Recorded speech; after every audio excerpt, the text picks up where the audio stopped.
The human was not happy to say the least after reading the document. He sat opposite me in the office, and the expression on his face conveyed frustration, if not outright anger. "What is this?" he said, using one of his fleshy digits to direct my attention to a clause on the document I handed him. "We are recommending your entry into the Confederacy to be certain.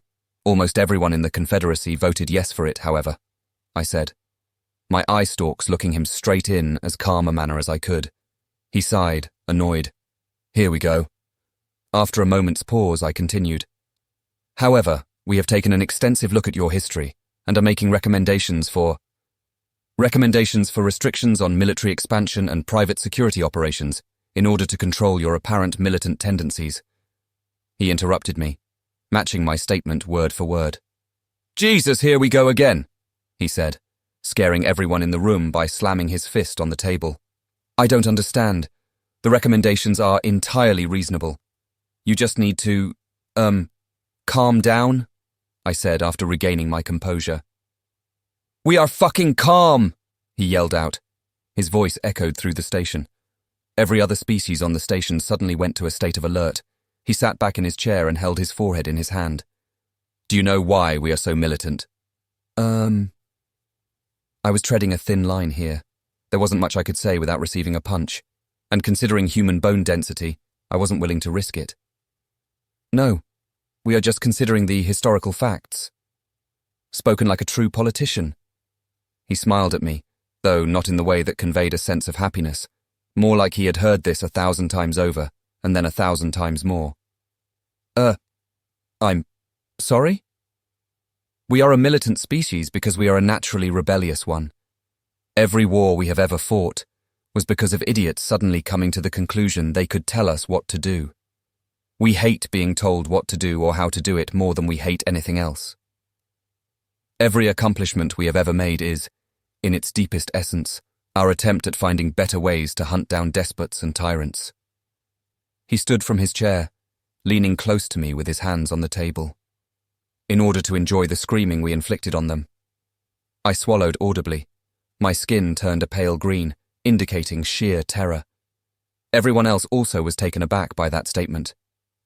And so, every war we have fought, every revolution we have made, every accomplishment we have done was an act of vengeance. Vengeance!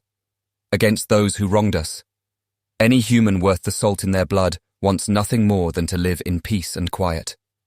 Every single time we have accomplished this, every damn time we reached a state of stability, some random shithead has appeared and said, "No, you should do it my way. I know better."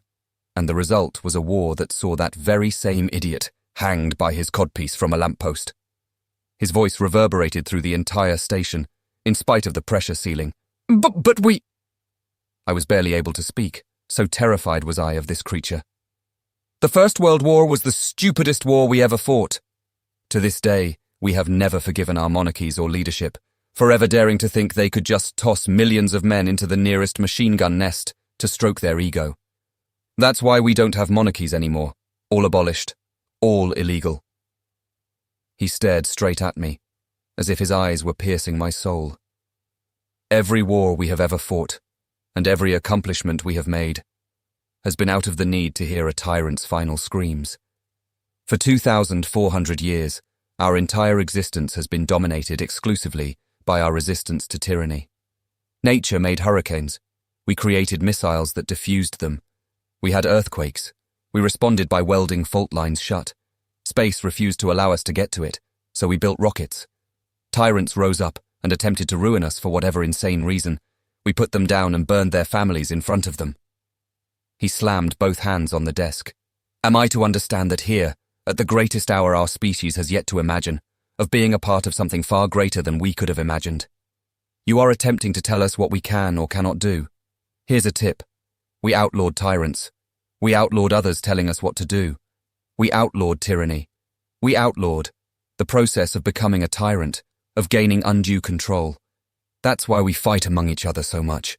He calmed, his face returning to a more stable color. I couldn't speak. I was too scared. I was close to defecating in my trousers. "As expected. Here." He took out a book and tossed it on the desk. "Read this, then try again. I'm sure we will get along well. Here is a critical aspect of human nature. We are a tribal, pack-bonding species. We are exceptionally adept at making friends with anyone. Once we are friends, not even God can stop us from protecting them. Make sure you understand this. He stood up and headed for the door.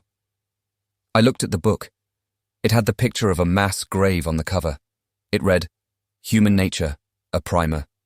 An aspect of friendship that we have extended to the Bakari and Janussi. A wry smile of satisfaction appeared on his face as he reached the door. For the only time I will ever tell you, or anyone, I will make it clear. Humans only want 3 things in life: to be left alone, to have friends, or to devote what little life we have to repeatedly punching something that threatens either of those things. Make sure you remember that. He walked out and headed to his ship's docking bay. We all looked at each other, stunned into dead silence. I looked at the back of the book and found a summary. A species that evolved with the nature to hate evil, hunt it, and ruin it at any cost. A short history on human warfare. I read the book. I did nothing for the next 7 hours, except read that book.